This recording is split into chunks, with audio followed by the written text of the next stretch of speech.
এই তো এখন আমি রান্না করব, মাছ ভুনা করব।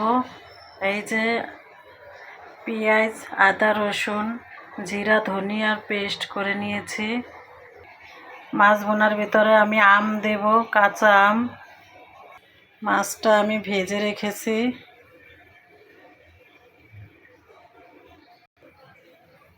এই তো আমি চুলায় তেল দিয়ে দিয়েছি, এক এক করে সব মশলা দিয়ে দেব। বিসমিল্লাহ।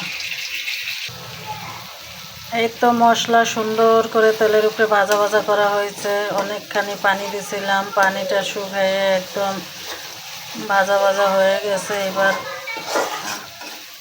পানি অ্যাড করব। এই তো এবার আম দিয়ে দিচ্ছি।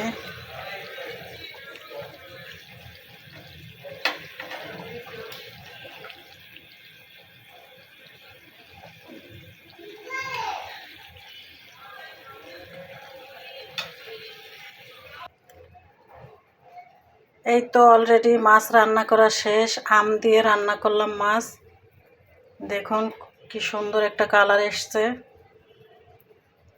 খেতেও দারুণ লাগে এইভাবে রান্না করলে। আমি সব সময় এই জলপাইয়ের দিনে জলপাই, আমের দিনে আম, চালতা, মানে যত ধরনের টক ফল আছে এগুলো আমি ফ্রিজে রেখে দেই। আমি সব সময় আমি আর কি টক দিয়ে মাছ রান্না করি।